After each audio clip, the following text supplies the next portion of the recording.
First thing first, when I wake up, I brush my teeth and roll up blunt up. Okay, no, that ain't Dolph. I wouldn't even feel right. I feel so out of place over there. I know they didn't think it was over with. Hey, what the fuck up? This your boy Black Youngster. Go get that shots forever. Long live Mo 3. CMG heavy. In November 2021, Dolph was killed outside a South Memphis cookie store. 3 months later, MPD called Taylor and another man persons of interest. Taylor was reportedly questioned but never charged. Those close to the case tell us Taylor is part of a group, the same group linked to the suspects charged in connection with Dolph's murder. What's going on, y'all? This is True. Let me introduce y'all in another way to CJ Davis. Some of y'all might know him from Atlanta with the Red Dog Squad. Some of y'all might know her from Memphis with the Scorpion Unit. A few of y'all might know her from North Carolina. 100 shots. Out of you miss a whole 100 shots. She's been everywhere. But how is it that you supposed to come to Memphis, Tennessee and do what you couldn't do in the ATL after you was fired and rehired?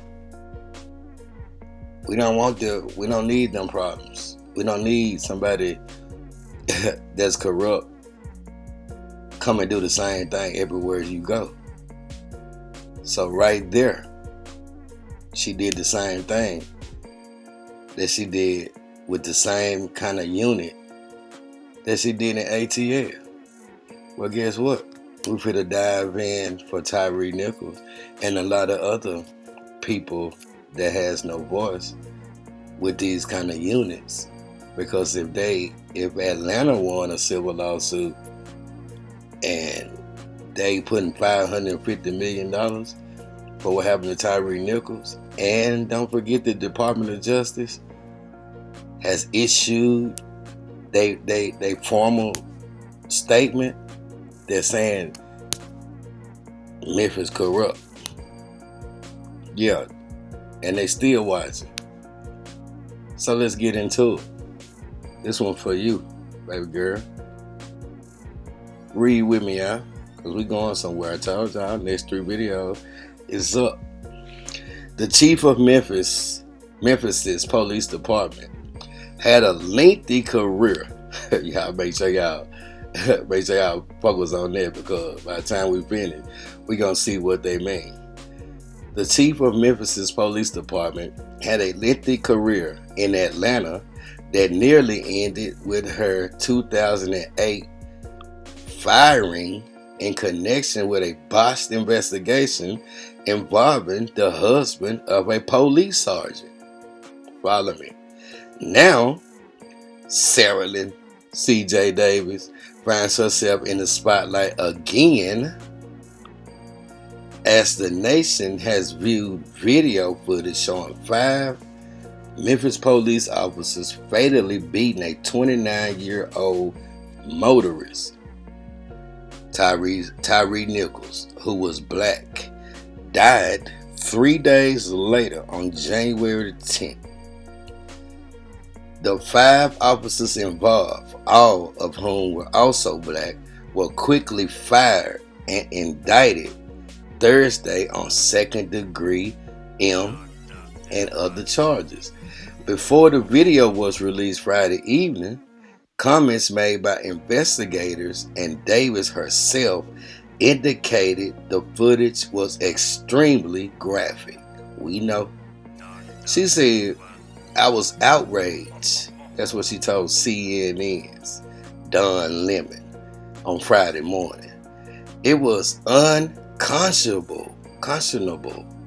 I don't think I've witnessed anything of that nature in my entire career. It was that bad." Okay then. Y'all see what her statements is? All right. Like I said, we're going somewhere. Remember the Red Dog in Atlanta. So if she said this right here out her own mouth, by the time we finish with her, y'all gonna see words ain't nothing but a distraction, because they don't even match her actions.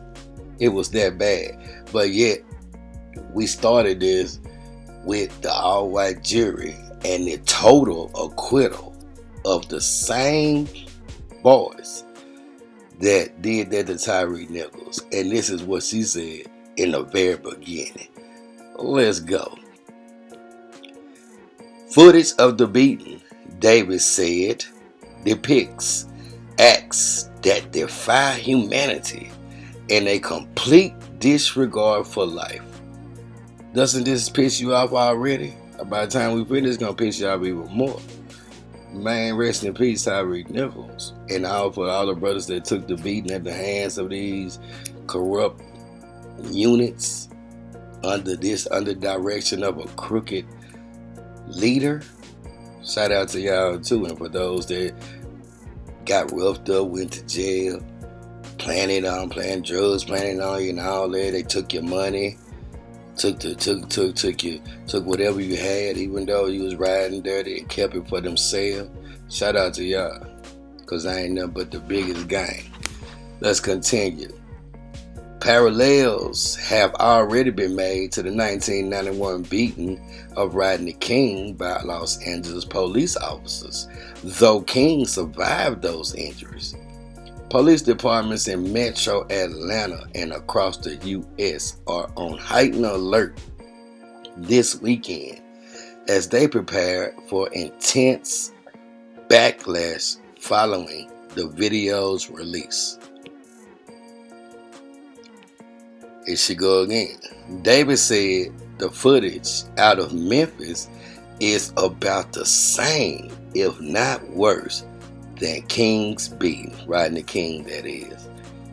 Yet, I know y'all feeling a little pissed off, but yet they was all acquitted on purpose in our face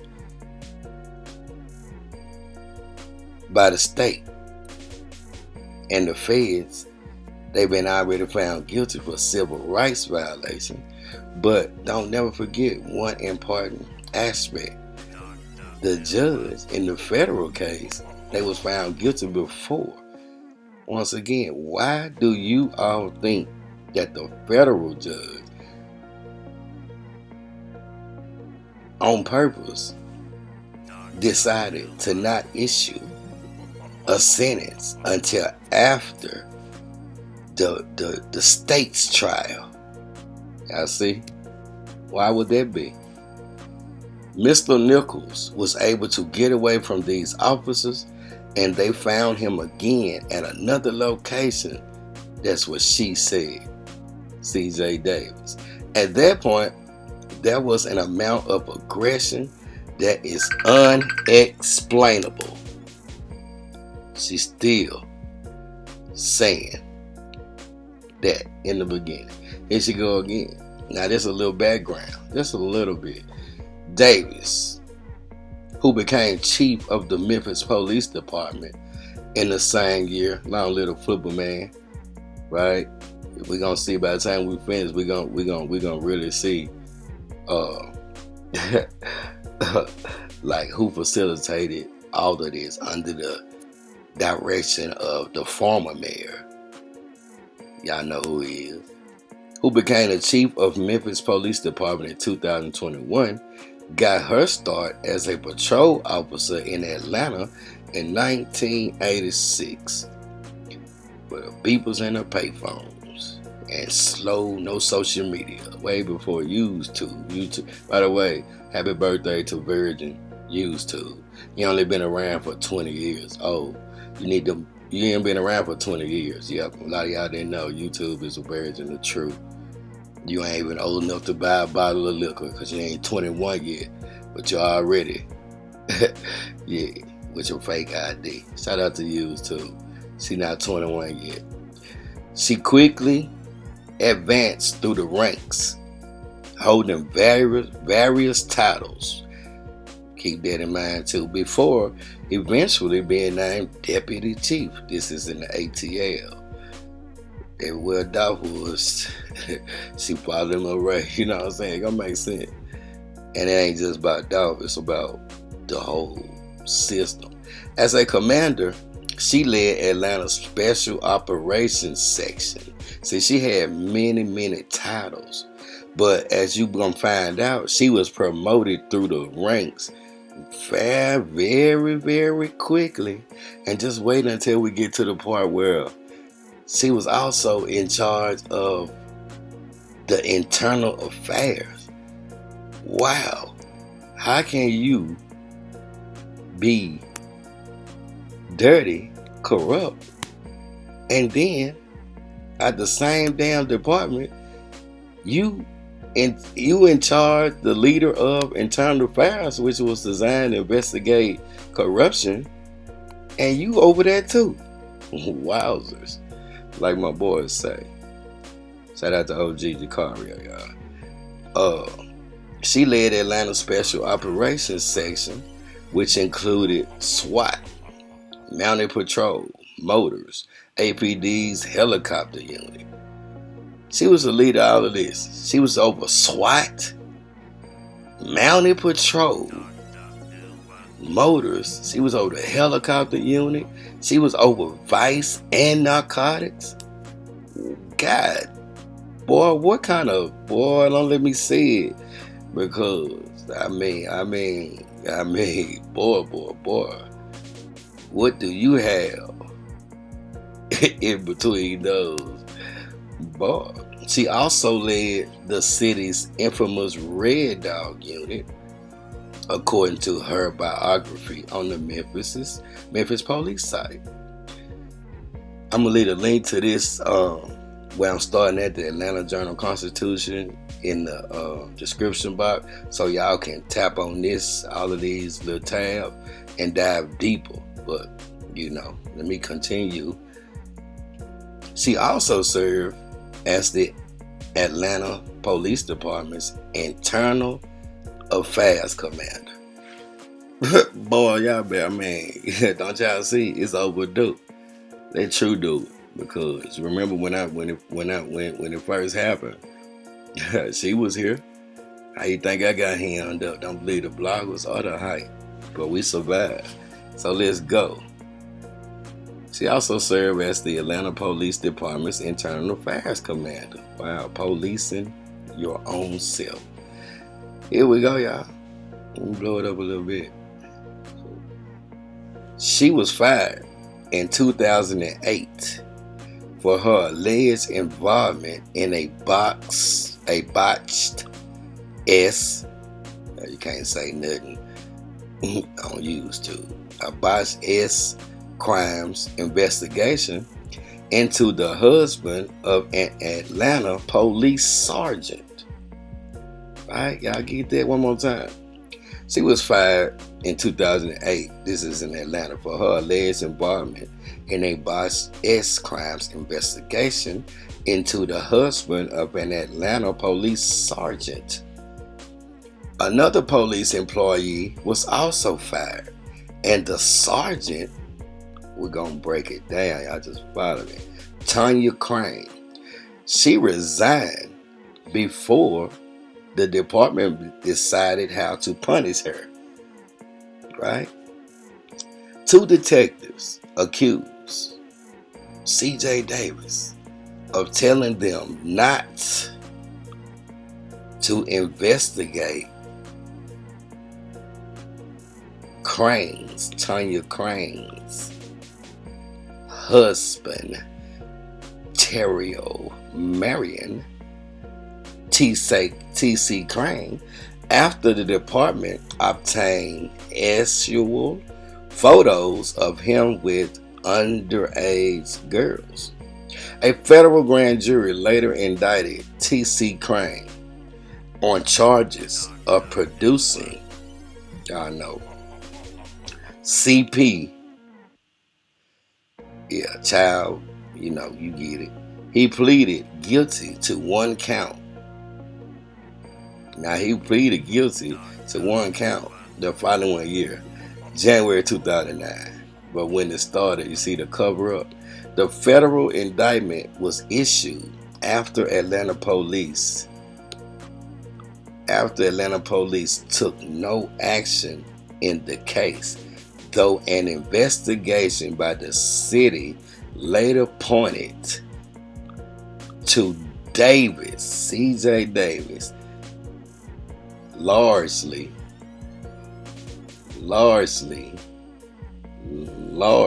as the reason.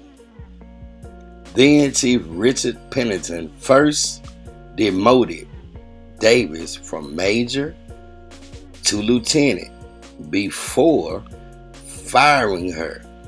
She challenged her firing before the city's civil service board and was ultimately reinstated in the very same position.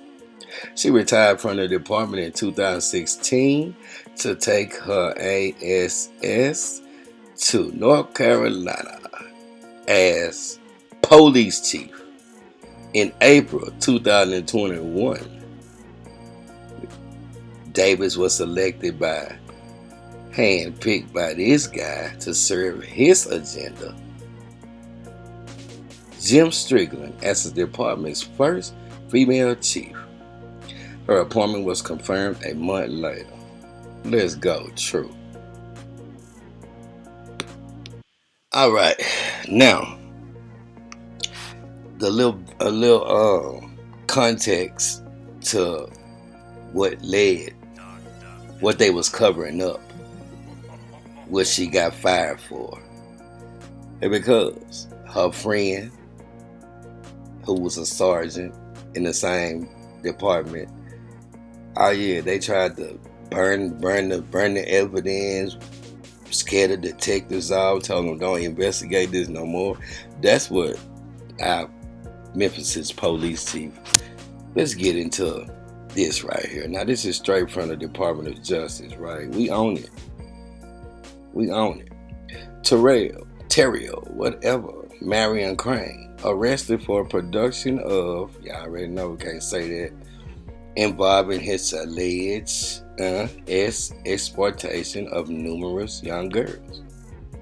FBI seeking to identify other possible victims. As a female, I wouldn't be surprised if that's how she made it through the ranks in Atlanta and was in charge of every DAMN, every part of the ATL. Boy, this is deep, man. Atlanta, Georgia. Terrio, whatever. We're going to call him TMC. 47 of Atlanta, Georgia, was arrested by the FBI Safe Child Task Force this afternoon on a federal charge of producing, I already know what we can't say, CP, relating to photographs that depict his explicit sexual activity with numerous young girls in the Simpson Road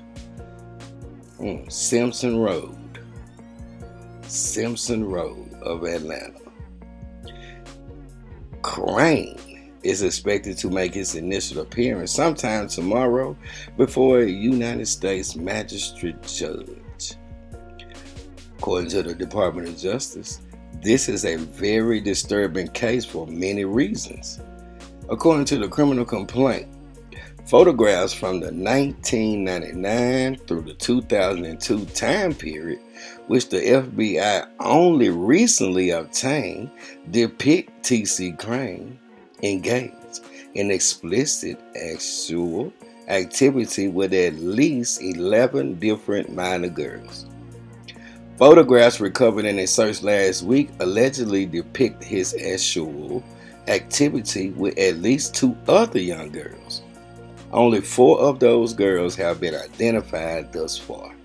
The complaint indicates that Crane paid the girls based on the S Act they allowed him to perform, and for getting other girls to engage in S acts with him. We want to identify the other victims shown in the photographs and any additional girls who were actually exploited.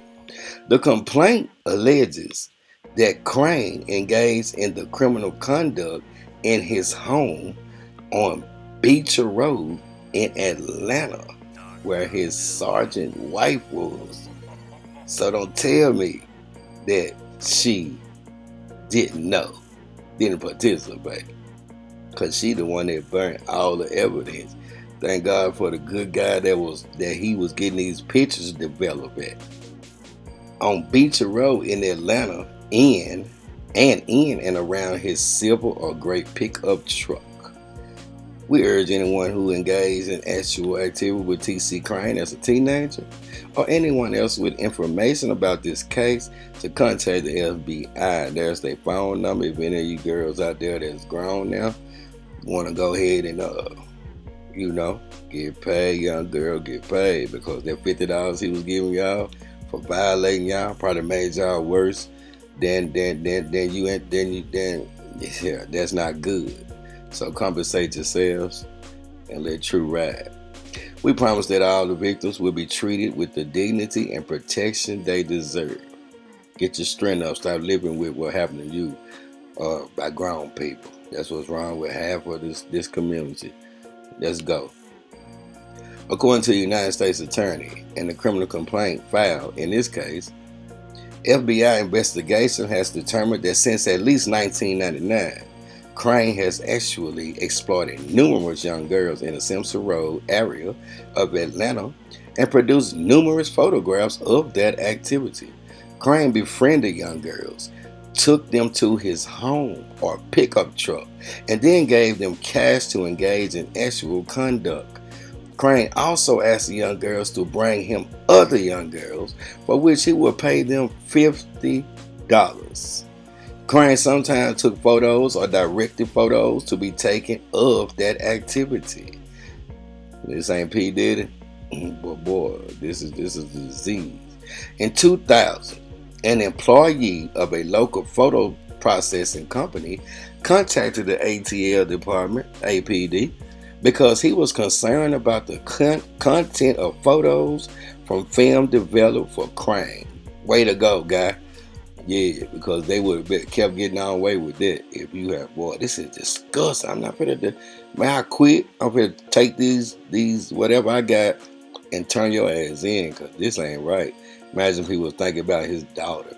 The photographs provided to APD between 2000 and 2002 contain approximately 50 actual explicit photographs of 11 different minor females who appear to be between the ages of 12 and 15, engaged in actual conduct with Crane.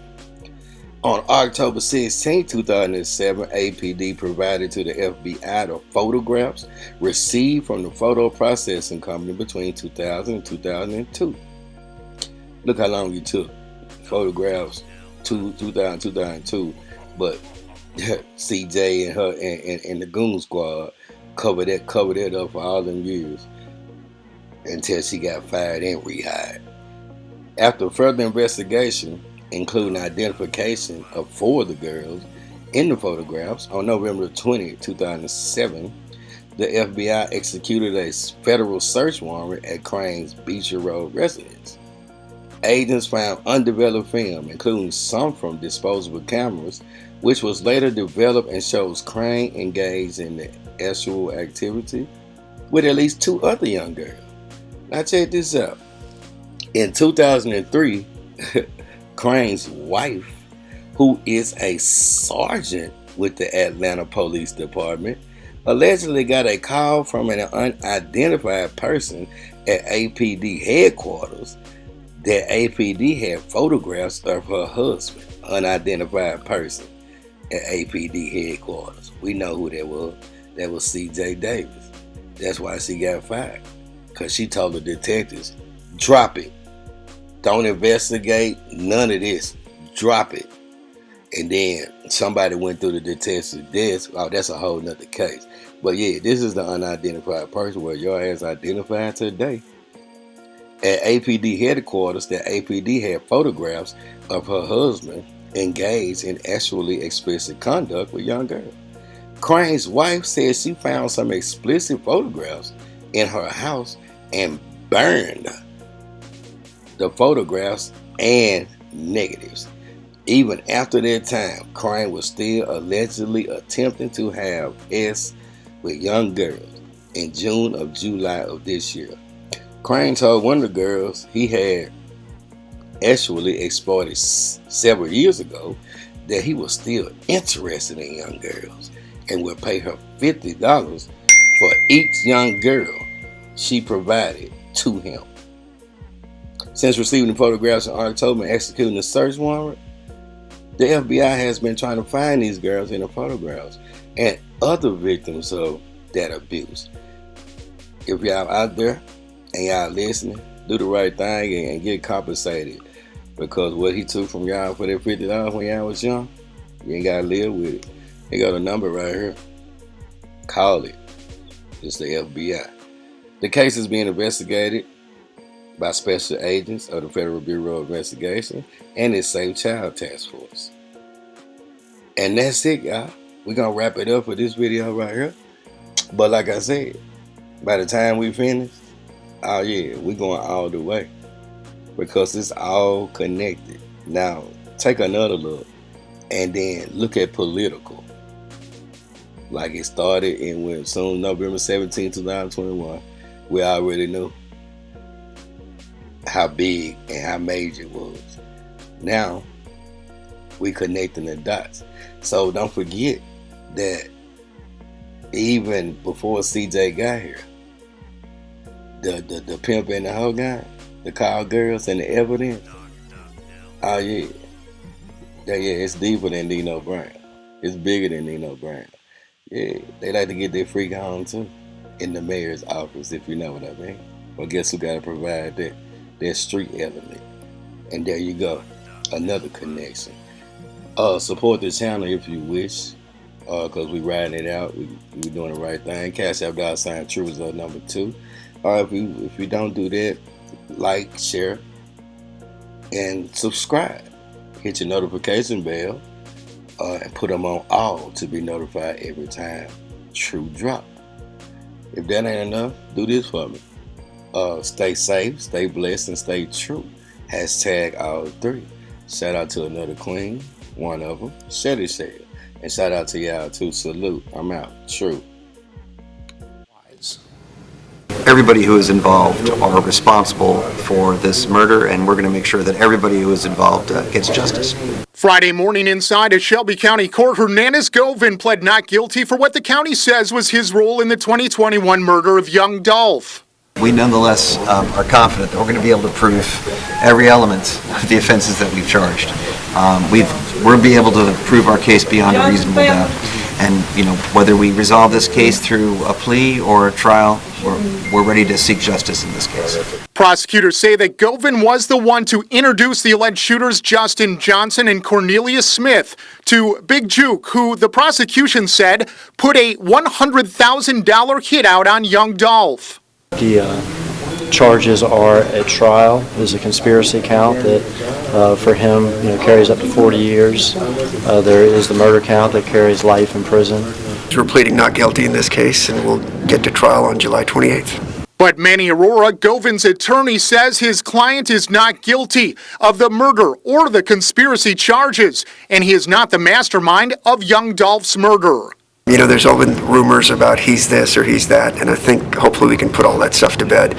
And while the trial is nearly 7 months away, prosecutors say they have taken proactive actions to make sure that Govan is monitored before the trial. And the defense says they will not seek a jury from a different part of the state. He's under supervision by an agency that supervises him. He has restrictions on where he can go, when he can be there. It's something that we constantly monitor. I trust the folks in Memphis. We'll have a good jury selection, and we'll make sure we get the best, most independent. Did you know the dude they said was the mastermind? Did you know the dude they said was the mastermind? He said he from Orange Mound. Orange Mound quit. I know. He ain't Orange Mound quit. He was in the mountain, but he ain't born and raised here like me.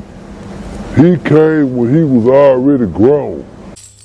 He showed my homies love. It wasn't nothing but love between me and Dolph, man, all day. That's 100. Fuck with Dolph. Man, what did you think when you saw the stuff with the case, man? I saw DJ Squeaky speak on it in an interview with, I forgot which news station it was, but like how they got one of the dudes, another dude testified, you know what I'm saying? One got sentenced to life, you know, some more that's involved, that's awaiting their sentencing. What's your thoughts on that, bro? Well, on that particular subject, I know the real inside scoop, the street scoop. So, you know, whatever they talking about on that, that's that, you know what I'm saying? There's a lot been going on since that though, you know.